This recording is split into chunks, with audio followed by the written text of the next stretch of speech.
Alexi Kakis Vitality presents The Life Science Health System by T.C. Fry. Read by Alexi Kakis in a series of videos where all the book will be compilated.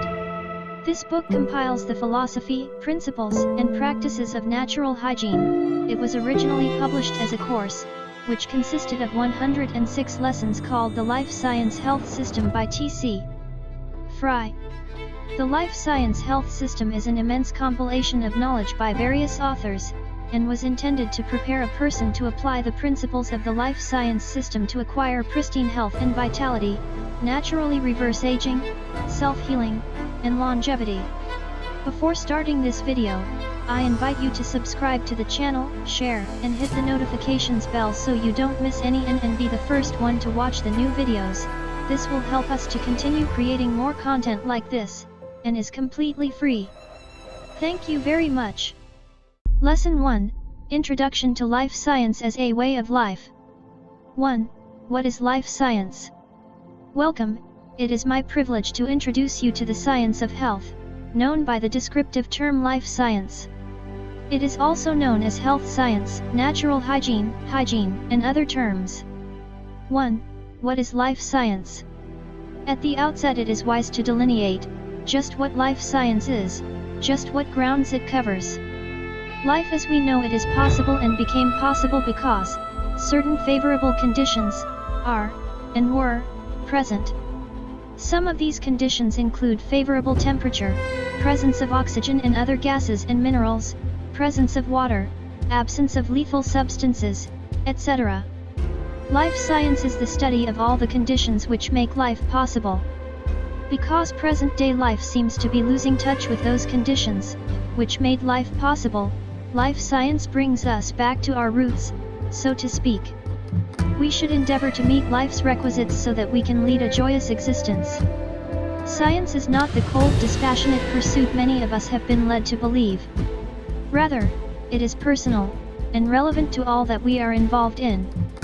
When we turn our studies upon ourselves so that we may have a very personal science, we begin to arrive at the essence of life science. Science as represented today is not the warm practical medium we speak of here. Science that we can't use and benefit by is hardly science. Life science is the exploration and elaboration of those elements and influences we can invoke to exalt our lives and being. Certain truths are applicable to our being. Studying and systemizing these truths so that we can be guided by them is our aim here. That which begets correct results is scientific. That which begets wrong results is unscientific.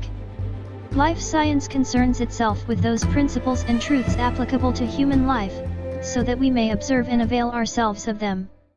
We are of the firm conviction that only by scientific living can we realize the loftiest joys and the destiny, which is our birthright.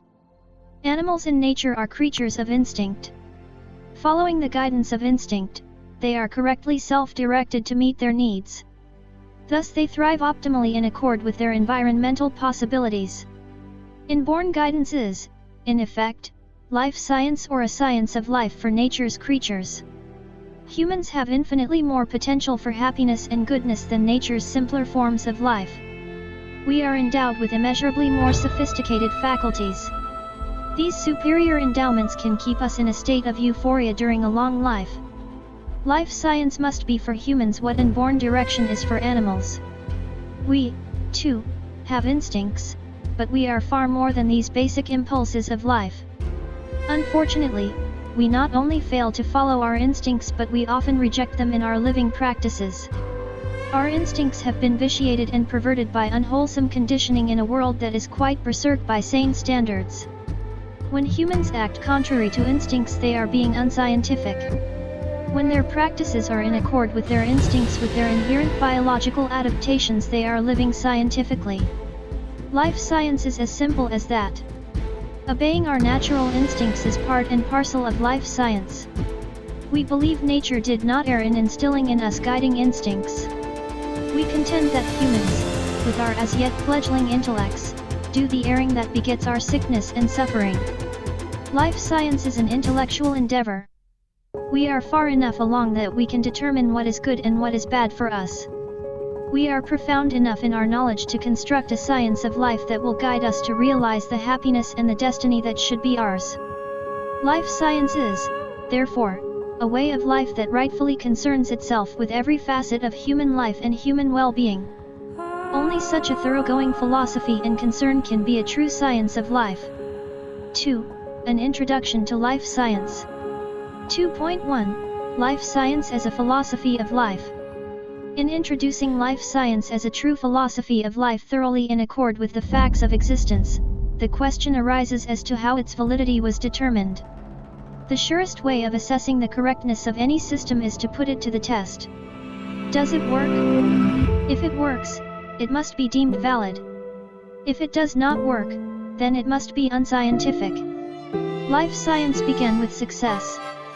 From its beginnings as a new, but not yet complete, healing science it developed until today it is a full-blown scientific system touching upon everything that relates to human well-being. That it is valid is beyond doubt. Life science works perfectly. To capture the essence of the science of healthful living, I feel it appropriate to quote from a most notable hygienist, Dr. Keiki Sidhwa. He's been a hygienic practitioner in Great Britain for almost 20 years. In spite of all the great advances in many branches of science, we are still in a period of prehistory, a dark age, in our thinking about health, disease, and healing. What the world sorely needs is a new concept of health. A different orientation of thoughts, words, and deeds than we have been led to accept for umpteen generations, is now urgently called for. Natural hygiene, a life science, is that branch of biology which investigates the conditions upon which health depends, and the means by which it may be sustained in all its virtue and purity, while we have it, and restored when it has been lost or impaired. Before physiology developed, the rules of hygiene were instinctive, traditional, and empirical. Today these rules are based on the growing knowledge of physiology and biology. If we had perfect knowledge of the laws of life and applied them in a perfect system of hygiene, disease would be impossible and never occur. In this sense, hygiene is the science of intelligent and healthful living. Natural hygiene refutes the present-day ideas that disease and ill health are inevitable in people's lives, depending on chance and circumstances outside their own control and domain. Natural hygiene is a way of life, a philosophy of living. Health can only be obtained through healthful living. It cannot be bought across the counter of a drugstore, not can it be found in a physician's office or in a hospital. We contend that healing is a biological process which is continuously going on inside every organism. This brilliant expression of the hygienic stand by Dr. Sidhwa deserves immortality. His salutary contributions to the science of healthful living will achieve immortality in our annals.